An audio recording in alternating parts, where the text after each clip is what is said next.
Baik di sini kami sudah berada di lahan pertanian, yaitu di Susup 4. Enggak, IKHI. Oh, di Jalan IKHI IKHI 1. Nah, di sini kami membawa sampel kami, yaitu tanaman jagung. Mungkin ibu ini yang berperan sebagai petani akan menunjukkan tanaman yang akan ditanyakan kepada kami, dan mungkin kami nanti akan memberikan solusi. Seperti inilah contohnya deh. Makin lama makin kecil, bukan makin besar. Yang ditanam. Aturan ditanam makin lama makin besar, itu makin kecil. Jadi ini kenapa bisa seperti ini? Kenapa sekarang ini harus mompa? Kalau nggak dipompa ini jagung ini nggak berbuah lagi. Nggak naik. Nggak Iya. naik dia. Kalau ini pertanaman jagungnya udah berapa kali tanam, Ibu? Dalam 1 tahun berapa kali Baru penanaman? ini lagi.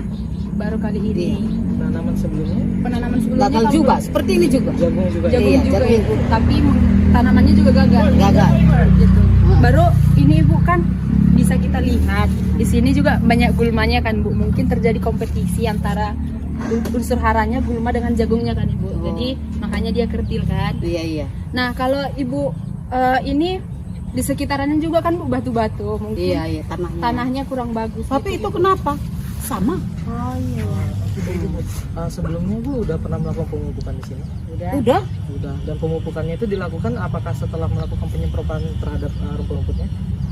Disemprot, sebelum disemprot udah ditaruh pupuk.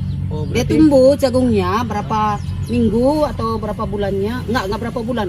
2 minggu atau berapa minggu lewat ditaruh pupuk, tapi kok dia makin nggak ada seperti itu. Memang saya lihat mereka ini harus mompa sekarang. Kenapa harus?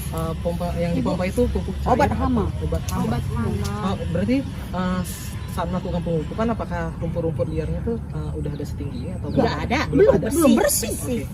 Berarti dan sebelum melakukan penanaman ini juga hal yang sama terjadi. Iya. Oke. Seperti ini Bu, diagnosa kami sementara mengenai hal ini, kenapa bisa dalam pertanaman yang 2 kali itu tetap gagal seperti ini. Yang pertama, tanahnya ini bisa dikatakan sedikit hancur dikarenakan adanya pengaplikasian racun. Jadi racun yang kita aplikasikan ke lahan itu sebenarnya akan mengendap di tanah, dan itu akan merusak mikroorganisme yang ada di tanah. Karena yang kita tahu, kalaupun kita tidak melakukan pupuk, ada yang namanya mikroorganisme atau makhluk hidup yang di tanah yang bertugas untuk mengolah tanah agar tanaman dapat nutrisi. Nah, kemungkinan pertama itu dikarenakan dilakukannya penyemprotan racun yang berulang kali menyebabkan rusaknya tanah. Nah, yang kedua, di tanah ini kan banyak mikroba, Bu.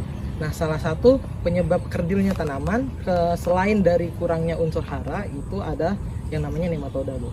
Jadi nematoda itu dibilang seperti cacing, namun berukuran saya kecil. Kalau kita bilang cacing kecil lah, Bu. Iya, halus-halus. Nah, jadi nematoda itu kalau menyerang tanaman, dia jadi kerdil seperti ini, Bu. Itu mengapa kalau misalnya kita menanam nih kita tanam jagung nih, Bu. Nah, setelah panen, penanaman selanjutnya disarankan untuk menanam komoditi lain lagi. Oh, tanaman yang lain, jangan Iya. jagung terus. Nah, kenapa? Agar hal yang sama nggak terjadi. Jadi semisal lah ini tanaman diserang nematoda, di selanjutnya itu kita tanam kedelai. Nah, nematoda yang ada pada jagung ini dia nggak bisa makan kedelai, jadi otomatis nematodanya mati. Dan ketika kita melakukan penanaman jagung selanjutnya, hal ini nggak terjadi lagi. Tapi tunggu dulu. Itu kemarin sampai sini lah ditanam jagung. Ini kok bisa cantik gitu? Ini kok beda? Gitu. Iya, Bu. Kan kalau kita lihat kondisi tanahnya ini kan, Bu, ini ya sedikit becek kan. Nah, mungkin juga ini menyebabkan tanahnya jadi kekurangan oksigen, Ibu. Jadi perakaran tanamannya dia nggak mendapatkan oksigen, jadi nggak berkembang, Ibu. Kalau di sana mungkin kan dia plotnya lebih tinggi. Sedangkan ini plotnya kan hampir sama dengan bedengannya gitu, Ibu. Jadi airnya langsung masuk ke akarnya.